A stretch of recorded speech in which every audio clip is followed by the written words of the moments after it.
Mobile money has significantly improved financial inclusion in Ghana since its introduction, bridging the gap for the unbanked and providing employment opportunities, particularly for the youth.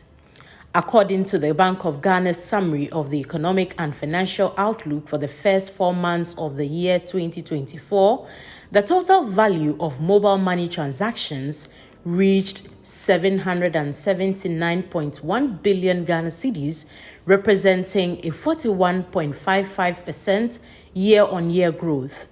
However, data revealed a slight decline in March 2024 to 181.9 billion Ghana cedis, followed by an increase to 203 billion cedis in April 2024. Despite its positive impact on economic growth and financial inclusion, the business community argues that high tax burdens, including the E-Levy, have driven many to revert to using physical cash. Because of the E-Levy, even if you want to send to somebody, if the person is not far, what the person will say is that maybe if you think you are not far, you meet me here and give me the money. Because I can sit here and send money to somebody in Timpani or even in Boku here.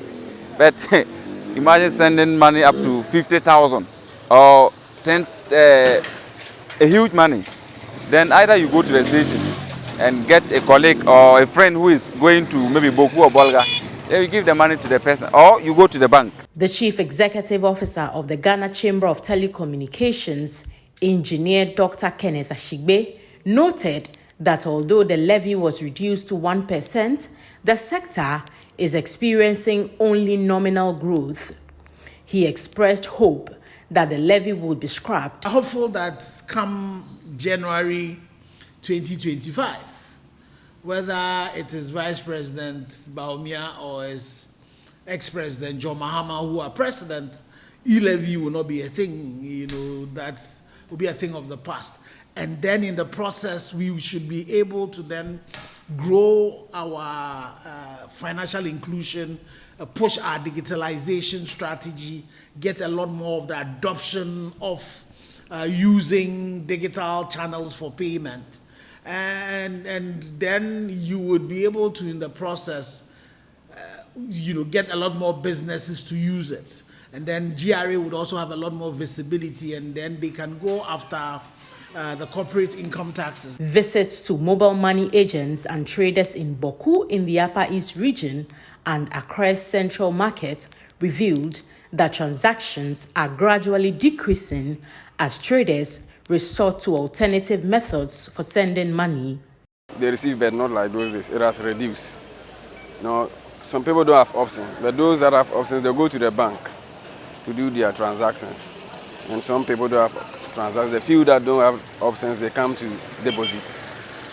So in general, I would say that our transactions has gone down due to the introduction of the E-Levy. In fact, the E-Levy, it really affects our business a lot. Like, for instance, those people who are transacting business with that, due to the E-Levy, some of them have dumped their SIMs because of the charges. In fact, you can even have like 1,000 in your phone to transfer a customer, in which what you are buying, the profit inside there will not be less than 20 cedis, but the E-Levy can take you up to 30 cedis or 25 cedis.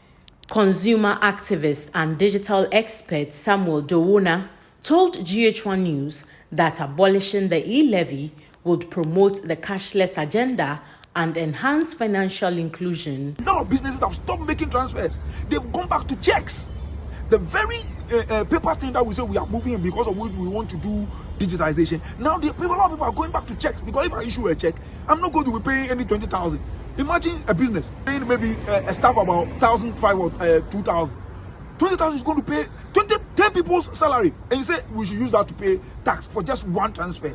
Some financial experts are calling for a re-evaluation of the E-Levy, urging policymakers to find a balance that supports both revenue generation and the continued growth of mobile money services to sustain a cashless economy and ensure financial inclusion.